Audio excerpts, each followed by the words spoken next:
G'day battlers, and the August Silph meta series continues on with the next simplified infographic. So after the Sinister Cup meta that I put out yesterday, which you can click up there to see or it'll be linked at the end, I put up a poll on Twitter asking which meta you wanted to see next, and it came out pretty clearly, like 60% of people wanted the Timeless Cup 2.0 meta. So we'll be going over the Ferocious Cup and the Sorcerer's Cup next as well, but if you haven't already, do subscribe so you don't miss those, but we'll get onto Timeless now. So the original Timeless Cup was kind of original and cool. You had to pick one elemental starter from the first 4 generations, and it could also be from any evolution stage. So you could pick Charizard or Charmeleon as your starter, but you couldn't have both. You can only have one starter on your team. And then after you picked your starter, you had to put together a team using the eligible Pokemon from the first 4 generations. It was more of a ban list as opposed to allowing specific types sort of meta, so you weren't allowed to bring Pokemon outside of your starter that had the fighting, normal, fairy, flying, steel, or psychic typings, as well as banning Umbreon, Sableye, legendaries, and mythicals. So Timeless Cup 2.0 brings a couple of Pokemon back, and by a couple I mean one. It brings Sableye back, but it also adds some new bans of Kingdra, Ice Castform, Abomasnow, and Frostlass, as well as Shadow Pokemon who weren't around back when the Timeless Cup was happening. So yeah, Kingdra was a meta-defining Pokemon back in the Timeless Cup originally, after Niantic gave it Octazooka with the 50-50 chance to debuff the opponent's attacks. So taking that out is definitely going to have some changes, but let's get into the meta. So here we are.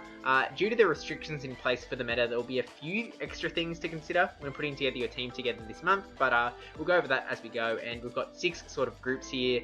3 of them there's literally only one Pokemon, and that's kind of a good reason, but to start going through the meta, we'll start with the somewhat complicated one with the grass types in the bottom left. So Venusaur and Meganium are number 1 and number 2 on PvP for this meta, and even outside of those two, the grass types are a pretty big deal because Victreebel, Cradily, and Grotle, altogether, they make up the 5 of the top 8. So the 2 pictured here are obviously like the starter Pokemon, so they will take up your starter slot. So you might want to look at the other ones. Well, not Grotle, that's also a starter, but you might want to look into Victreebel and Cradily to potentially be your grass type on the team. You'll definitely want at least one grass type, but yeah, they're going to beat up the water types and then lose to the fire types. That's kind of the, it's the grass, water, fire trio. You know what they do. But then they're also losing to Beedrill up the top. And you might have picked that there's no arrow between the grass group and both the ice group and the dragon group. So that's because they aren't as straightforward. Both Celio and Lapras are water ice types, so grass still is doing like a heavy blow, but it kind of leads Celio to actually losing to both Venusaur and Meganium. Lapras, on the other hand, can take down Venusaur, assuming it's not already stocked up on energy, so it's still going to lose to Meganium. So that I kind of just didn't put an arrow there. It's kind of a win for the grass type, so there should be a kind of a faint arrow from the grass into the ice, but because Lapras can beat down that Venusaur, I decided to not put the arrow there. And then Dragonair is another sort of interesting one.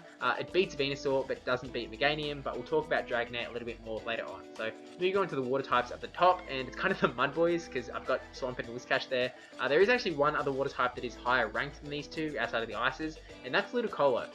For the most part, Ludicolo is going to follow similar matchups, but it's better at beating down the fellow waters, and I'm pretty sure it holds up a little bit better against Dragonair. So the Mud Boy is going to lose to Grass, beat Fire, beat Beedrill, lose to Ice, lose to Dragonair, outside of that Ludicolo, and yeah, not much more to say on that one. But then there's Blaziken, who we're starting to get into the single group things. Blaziken's ranked to number 9 on PvPoke, and do you want to know how far down you have to go to see another fire type?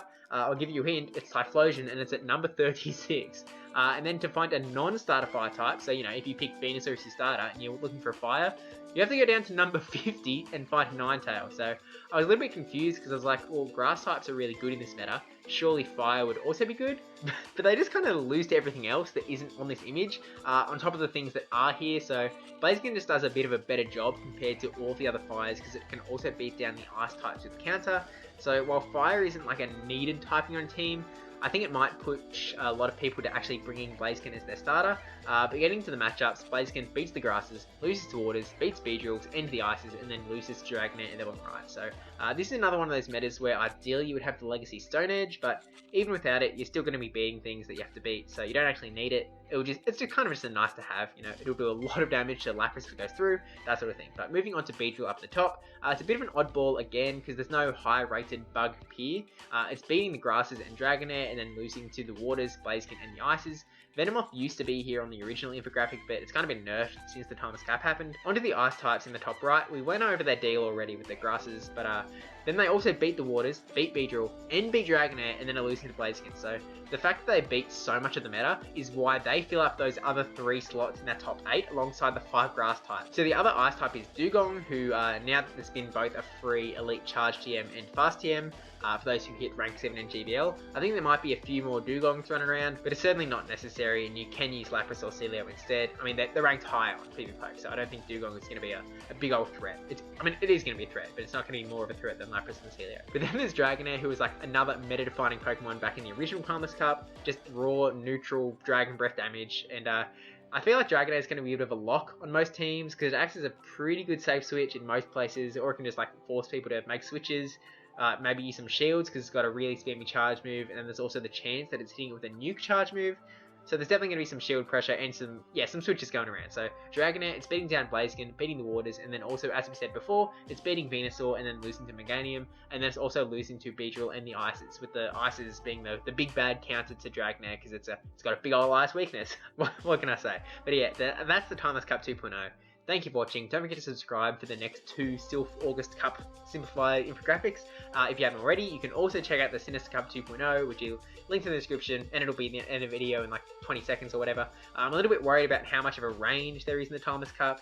We'll kind of see how it plays out as the month goes on, but I feel like a lot of teams are going to look very similar. So I'll use that Twitter poll to decide which meta is coming up next. But yeah, thank you for watching. Don't forget to like, comment, subscribe, especially the subscribe one. Thank you to my patrons. This time, for my brajSF and Negative 10 or Newman, you return SqeakyNL. I feel like I skipped over Yahwertle's name a little bit too much there, so extra shout out to Yahwertle, I guess. And also thank you to Sadie Poo for making the Twitch subscriber emote, and to Raid44 Maze for the 5 gifted subs. So yeah, thanks for watching, and I'll see you in the next Meta Simplified video.